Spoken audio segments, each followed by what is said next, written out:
This car has never been touched, never. Only wax and Windex. It's the nicest car I've ever owned.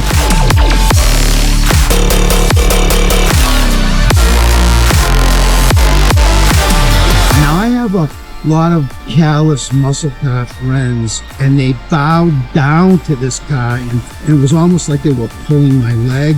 They said, "This is the nicest unrestored car that I've ever seen."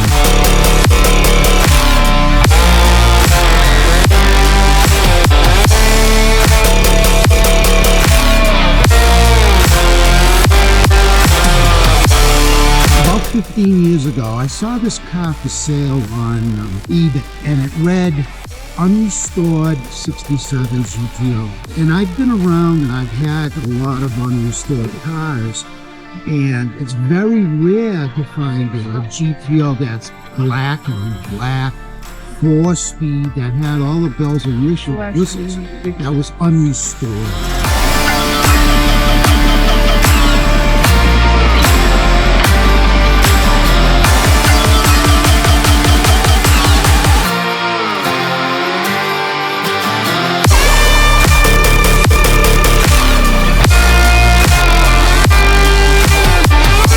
Thanks for riding along. More cool content only on Muscars with Eric.